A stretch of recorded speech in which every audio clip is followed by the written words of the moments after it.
নিগমের ধারাবাহিক এটা অভিযান, এটা নতুন কিছু না।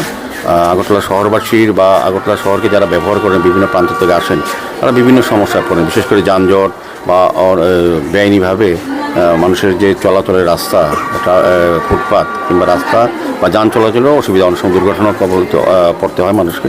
সেই কারণে মানুষের যে একটা দাবি বা সমস্যা, সেটা নিরসনের জন্য আগরতলা পৌর নিগম প্রতিনিয়তই ধারাবাহিকভাবে এই ধরনের অভিযান করে।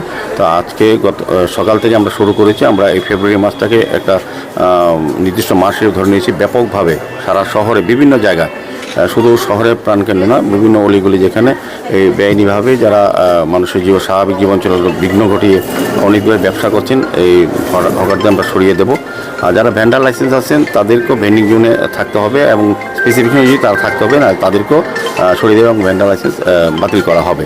আর বিশেষ করে যারা আমরা লক্ষ্য করেছি যে আগরতলা শহরে বিভিন্ন কভার ড্রেন যেটা আমরা করেছি, তার উপরে কিন্তু মানুষের অনেকেই গাড়ি রাখেন, অনেক গাড়ির মালিকরা, তাদেরকে অনুরোধ করা হচ্ছে তাদের সরিয়ে নেওয়া হয়, নাহলে আমরা কিন্তু সেগুলো তুলে নিয়ে যাব।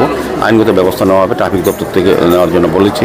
বিভিন্ন দপ্তর থেকে, রাজ্য সরকারের বিভিন্ন দপ্তরের উদ্যোগে এই যানজট মুক্ত করা শহর, সুন্দর শহর, পরিচ্ছন্ন শহর রাখার জন্য উদ্যোগ গ্রহণ করেছে। পূর্ণিমাবতী সবার সহযোগিতা আমরা আবেদন করেছি এবং সহজে পাইছি। আজকে থেকে শুরু হয়েছে, কাজে এটা ধারাবাহিক চলবে। এটা কারোর আপত্তি বা থাকবে না, কারণ আমরা সার্বিক অর্থে মানুষের যেটা সমস্যা সেগুলি নিরসনের জন্য কাজটা করছি।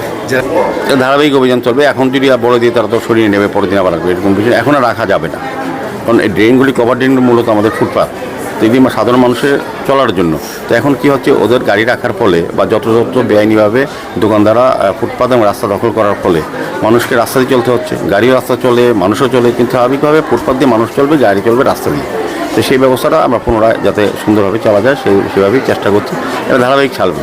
আজকে ছড়িয়ে নিল এরকম বিষয় না, প্রত্যেক দিনই আমরা এটা ভিজিলেন্স থাকবো। সমস্ত আরক্ষা দপ্তর, ট্রাফিক দপ্তরকে বলা হয়েছে, ওনারাও দায়িত্ব নিয়ে কাজ করছেন। তো আমার বিশ্বাস যে মানুষ যেটা চাইছেন, শহরবাসীর একটা বহুদিনের দাবি, বিশেষ শহরবাসী না, সারা আগরতলাকে যারা ব্যবহার করে, যে রাজ্যের বিভিন্ন প্রান্ত থেকে যারা আসেন, বিভিন্ন সময় শিক্ষা, স্বাস্থ্য, পর্যটন বা অন্যান্য ব্যবসার কাজে আসেন, তারা কিন্তু একটা অস্বস্তিকর পরিবেশে পড়েন এবং গাড়ি নিয়ে শহরে প্রবেশ করা যায়, যত্র পার্কিং করা হয়। তো আমরা বলেছি যে পার্কিং জোনে গাড়ি পার্কিং করতে হবে, যারা পার্কিং জোনে রাখবেন তাদের বিরুদ্ধে আইনগত ব্যবস্থা গ্রহণ করা হবে এবং ভেন্ডিং জোনে ভেন্ডাররা বসতে হবে, বাইরে যারা স্পেসিফিকেশন অনুযায়ী না থাকবে তাদেরকে তুলে নেওয়া হবে।